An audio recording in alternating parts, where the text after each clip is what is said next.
મહેસાણા જિલ્લાના વિસનગર તાલુકાના લાચડી ગામમાં ચાંદીપુરા વાયરસનો એક પોઝિટિવ કેસ સામે આવતા આરોગ્ય વિભાગ અને વહીવટીતંત્ર તાત્કાલિક એક્શન મોડમાં આવી ગયું છે।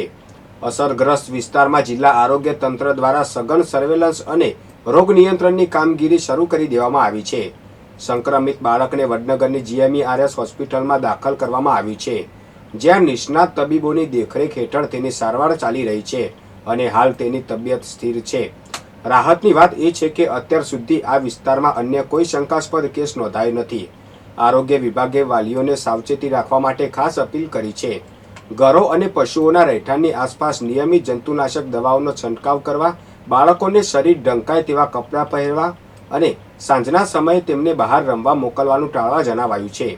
આ ઉપરાંત મચ્છરો અને રેતી માખીથી બચવા માટે મચ્છરદાની કે બારી બારણામાં જાળીનો ઉપયોગ કરવો હિતાવહ છે।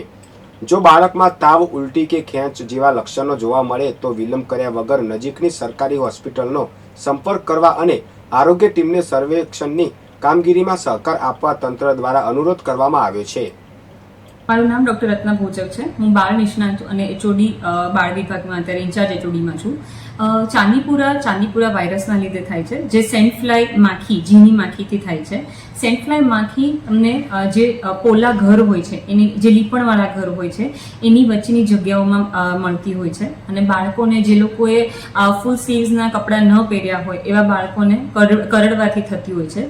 એના તમને લક્ષણોમાં ખૂબ વધારે તાવ આવવો, ઠંડી આવી, બાળકને ખેંચ આવી, ઉલટી, માથું દુખાવો એ બધું થતું હોય છે અને બહુ ટૂંક સમયમાં બાળક ખરાબ થતા હોય છે। એટલે તમને ક્યારે આ એક બી લક્ષણ દેખાય તો તાત્કાલિક બાળ વિભાગ અને નજીકની હોસ્પિટલમાં જવા વિનંતી। મહેસાણાના પટ્ટાવાળાની ચાલી પાસે આવેલી કબ્રસ્તાનની દિવાલ ભારે વરસાદને કારણે ધરાશાયી થતા 5 વર્ષના રુદ્ર દેવી પૂજકનું કાટમાળ નીચે દટાઈ જવાથી કરુણ મૃત્યુ થયું હતું।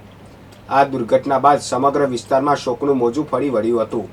આ મામલે રાજ્યસભા સાંસદ મયંક નાયકે તાત્કાલિક જિલ્લા કલેક્ટરને રજૂઆત કરી આ ઘટનાને કુદરતી આપત્તિ ગણી પીડિત પરિવારને વહેલી તકે આર્થિક સહાય ચૂકવવા વિનંતી કરી હતી। સાંસદની રજૂઆતને પગલે તંત્ર દ્વારા ડિઝાસ્ટર મેનેજમેન્ટ હેઠળ મૃતક બાળકના પરિવાર માટે 4 લાખ રૂપિયાની સહાય મંજૂર કરવામાં આવી હતી। સાંસદ મયંક નાયકે પોતે રૂબરૂ પીડિત પરિવારની મુલાકાત લઈને તેમને સાંત્વના પાઠવી હતી અને 4 લાખ રૂપિયાનો ચેક અર્પણ કરી સરકાર હંમેશા તેમની સાથે હોવાની ખાતરી આપી હતી। વિસનગર નગરપાલિકાને રાજ્ય સરકાર દ્વારા શહેરની સુરક્ષા અને સ્વચ્છતા માટે અંદાજિત રૂપિયા 2.97 કરોડના ખર્ચે 2 અત્યાધુનિક મશીનો ફાળવવામાં આવ્યા છે।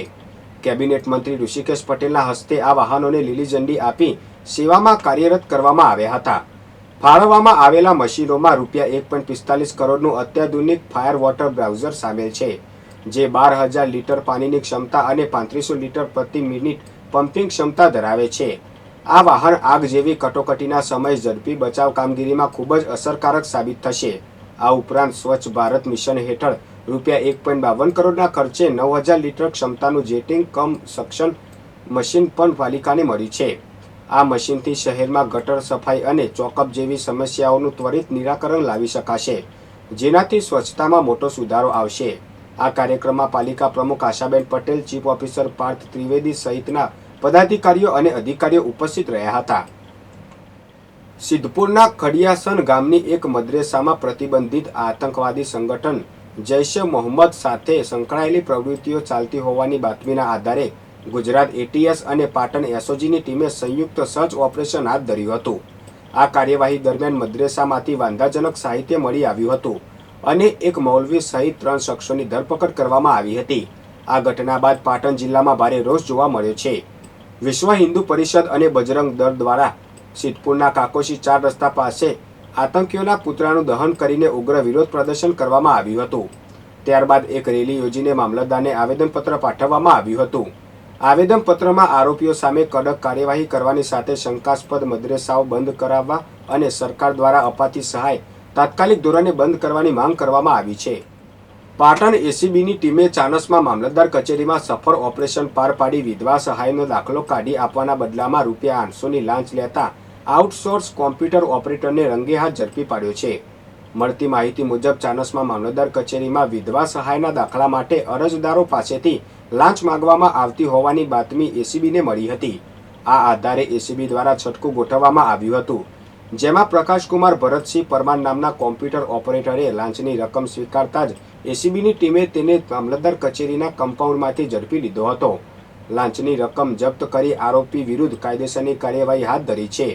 આ સફળ કામગીરી પાટણ એસીબીના police inspector N K Chaudhary અને તેમની ટીમ દ્વારા કરવામાં આવી હતી.